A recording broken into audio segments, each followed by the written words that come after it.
Children of Israel set out from Ramses for Sukkoth, about 600,000 men on foot, not counting the little ones.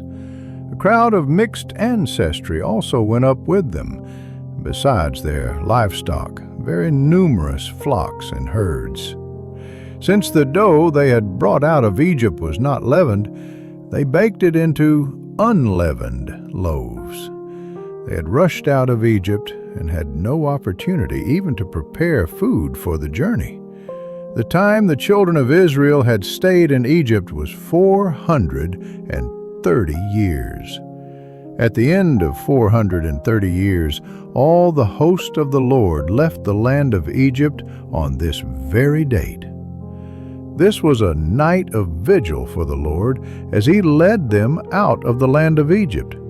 So on this same night, all the children of Israel must keep a vigil for the Lord throughout their generations. The Pharisees went out and took counsel against Jesus to put him to death. When Jesus realized this, he withdrew from that place. Many people followed him, and he cured them all, but he warned them not to make him known. This was to fulfill what had been spoken through Isaiah the prophet. "Behold, my servant whom I have chosen, my beloved in whom I delight. I shall place my spirit upon him, and he will proclaim justice to the Gentiles. He will not contend or cry out, nor will anyone hear his voice in the streets. A bruised reed he will not break, a smoldering wick he will not quench, until he brings justice to victory. And in his name the Gentiles will hope." The songs of the servant of the Lord find a wide resonance in the New Testament, beginning with the messianic activity of Jesus. Already the description of the baptism in the Jordan allows for a parallel with the texts of Isaiah. Matthew writes, "As soon as Jesus was baptized, the heavens were opened, and he saw the Spirit of God descending like a dove and coming upon him."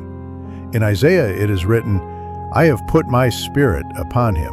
The evangelist adds, "And behold, a voice from heaven said, 'This is my beloved Son, with whom I am well pleased,' while in Isaiah, God speaks of the servant, my chosen one, in whom my soul delights. John the Baptist points to Jesus as he approaches the Jordan with the words, "Behold, the Lamb of God, who takes away the sin of the world," an exclamation that almost summarizes the content of the third and fourth songs of the suffering servant of the Lord.